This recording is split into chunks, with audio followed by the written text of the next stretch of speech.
গত 5 আগস্ট শহরের আশুলিয়ায় 6 শিক্ষার্থীকে হত্যার পর মরদেহ পুড়িয়ে ফেলার ঘটনায় করা মামলায় ঢাকা 19 আসনের সাবেক সংসদ সদস্য সাইফুল ইসলাম সহ 4 পুলিশ কর্মকর্তার বিরুদ্ধে গ্রেফতারি পরোয়ানা জারি করেছে আন্তর্জাতিক অপরাধ ট্রাইব্যুনাল।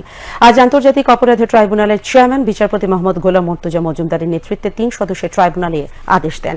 প্রসিকিউশন ও তদন্ত সংস্থার আবেদনের প্রেক্ষিতে এই আদেশ দেয় ট্রাইব্যুনাল। প্রসিকিউশনের পক্ষে শুনানি করেন চিফ প্রসিকিউটর মোহাম্মদ তাজুল ইসলাম। পরে চিফ প্রসিকিউটর সাংবাদিকদের বলেন, গত 5 আগস্টে 6 জন শিক্ষার্থীকে গুলি করে হত্যার পর পরিকল্পিতভাবে মরদেহ পুড়িয়ে দেওয়া হয়েছিল। এই ঘটনায় আশুলিয়ার তৎকালীন সংসদ সদস্য সাইফুল ইসলামের সম্পৃক্ততা পাওয়া গেছে।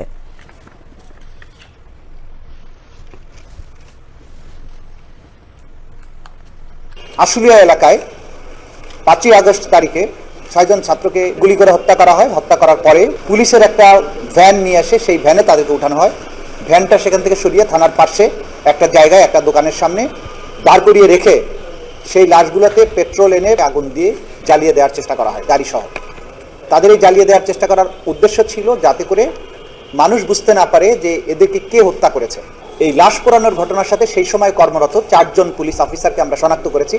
এই 4 জন আর সাইফুল ইসলাম ঢাকা 19-এর এমপি সেই সময়ের, তার বিরুদ্ধে আমরা গ্রেপ্তারি পরোয়ানা জারির জন্য আবেদন করেছিলাম।